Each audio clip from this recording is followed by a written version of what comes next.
r/ask Reddit. What small thing pisses you off more than usual? Any sticker that you can't peel off in one piece. Absolutely infuriating. Mine is specific to books. Stop putting your gross ass stickers on my $30 book. Getting home after being out all day, taking off my pants, shoes, etc. and then having to go back out for something stupid. Once my wife takes her bra off for the day, it engages a 12-hour emotional lockdown where she wouldn't step outside for a herd of the world's cutest puppies giving away gold bars. I agree. Once the bra comes off, I will not leave the house. That signifies that the day is over. The ceremonial removal of the bra is sacred. It's always cat food. Always.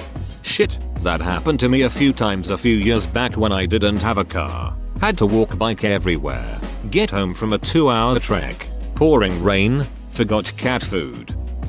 People who stand in front of exit entrances having a conversation. Right there. Blocking the way. Blocking the aisle in a grocery store is equally infuriating. Especially when they're standing in front of something you need. When I was 14, this miserable old couple was standing in the middle of an aisle with their cart right beside them, taking up almost the entire width of the aisle. I needed to get by, so I said, "Excuse me, I just got to sneak by." They just scoffed at me and went back to their bitching about the prices. I went to sneak my cart by them and I bumped their cart a little bit accidentally. They got mad and the woman went off about how this damn younger generation is so disrespectful. Your mother should be ashamed in how she raised you. I told them to cry me a river and the woman lost her ducking mind. She told her husband, "Someone needs whip that little bastard's ass." Can you believe the nerve? The husband just snapped enough at her and she gasped like he just slapped her. I may have caused a divorce, ha ha ha ha ha. Sounds like he was already thinking about it, but you may have tipped him over though. Some people are just so self-absorbed and only happy when they have something to bitch about. People not letting people off the subway or out of elevators.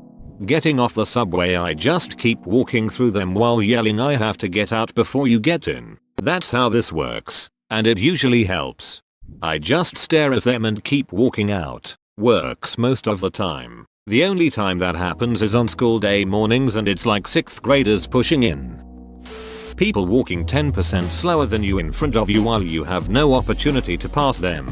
Or the group of 4-5 people who walk in a damn formation so that no one shall pass. Duck them too. I get so frustrated by this, I typically bellow out, "Make a hole." When this technique is employed properly, the sea of people part as if I were Moses. Also, people standing on the left side of the escalator. In Japan, they stand on the left and walk on the right. When I returned to the US, I forgot to make the switch and a guy behind me got rightfully pissed off about it. I was the a-hole. Drivers that break right of way to be nice. It's your turn to go. Duck and go. I got into a pretty serious accident because of this. We were coming across the top of a T intersection, but it was on a hill so visibility wasn't good. There was actually a permanent flashing yellow traffic light in both directions across the top, and a flashing red coming from the bottom of the T, so this was a known shitty intersection. Anyway, just as we're approaching the intersection, the guy coming from the opposite direction stops at the light to let the woman coming out of the T go. He couldn't have seen us coming, but he also had no reason to stop. He had a yellow light, she had a red, but when she sees him stop, she blows past the red without even looking in the other direction and slams into the side of our car. Totaled both cars, sent everyone to the hospital, and ended a dancing career. Fortunately, everyone was eventually alright, although the following few weeks sucked pretty bad all around. The dancing career wasn't mine, BTW. I couldn't dance to save my life even before the accident. I've read somewhere that this "you go first" gestures in traffic is sometimes called the wave of death, because it makes stuff like this happen. It's quite common. I once saw a Reddit thread asking for good general advice and someone wrote, "When you drive, don't be nice, be predictable." I find myself thinking of it often when driving, so thanks to that stranger. This is what causes most of my road rage. There are traffic laws for a reason. Abide by them just like everyone else for everyone's safety. Being nice doesn't help anyone. It just causes panic reaction by everyone around you. And use your ducking turn signal. Ugh. People continuing to explain something to me after I've said I know at least thrice. My old roommate was a really heavy drinker, and he'd always go into the same collection of stories when he was trashed. You've told me this did nothing. He'd still tell the entire story. After 2 years, there were stories I literally heard 8-12 times. It was a relief to move. I hear you. My alcoholic dad tells the same stories pretty much every time we get together. It's equal parts irritating and depressing. I love my dad so much, though. Or people explaining something to you without checking to see if you already know said thing. I just hate when someone I know gets into something I'm low-key enthusiastic about and starts lecturing me about it. People who always try to one-up your situation. Tell them you've got a cold and they'll respond I've had pneumonia for 10 years, or some shit. I really hate it when people 2-up my situations. 2-upping? That's nothing. I gotta deal with getting 3-upped constantly. You ever been 4-upped? I get it all the time. It's all fine till you get 7-upped. It takes forever to get all the stickiness off. My sister dated a guy like this for a few years. It was so ducking annoying. Anytime I described something happening to me, he'd always come up with something 1-up my story. I started calling him 1-up Pete. Not covering your damn mouth when you cough or sneeze. Or when adults cough or sneeze directly into their hands. Then don't wash or sanitize. They should know better. Grocery store shoppers that leave their cart in the middle of the aisle so no one can pass by as they bend over to read labels. They seem oblivious to others trying to get by and don't take the hint when a shopper makes a sound to get their attention. That's when you ram their cart. That's when you ram the person.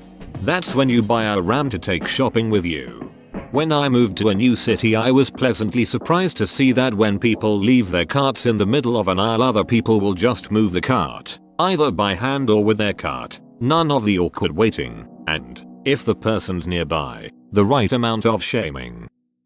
The type of people who can never just admit they screwed up, doesn't matter how small the mistake is. When confronted, they always have an excuse or a story. Just ducking say I'm sorry and move on. I don't need an essay on why you did what you did. It's not that big of a deal.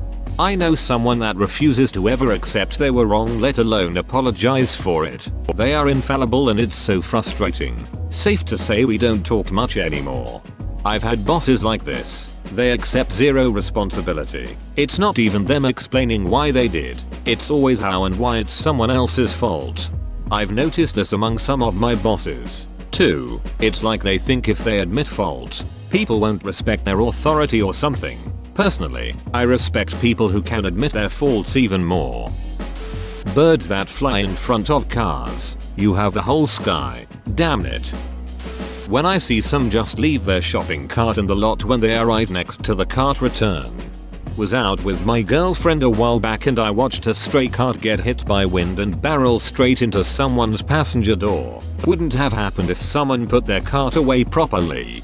I saw an abandoned cart attempt a sick jump all by itself once. I was eating lunch in my car one day in the parking lot when I noticed a cart out in the middle of the empty side of the parking lot chilling by itself. There was a big autumn windstorm starting to roll in that day. Suddenly a gust of wind hit the cart and it came to life. The thing started rolling faster and faster. It was probably going at least pretty fast miles per hour. Oh man, I hope that doesn't hit someone's car. That's when I noticed it was rolling towards the garden center parking lot. There were random pallets of largish outdoor items and stacks of things like cinder blocks and paving stones over there. There was a big sale sign. I'd say about 3 feet by 4 or 5 feet that was fallen over and leaning at a shallow angle on a pallet. I have to admit I was rooting for this ducking cart now. Crom. I have never prayed to you before. I have no tongue for it. No one. Not even you. Will remember this cart. How it rolled or why. All that matters is that today,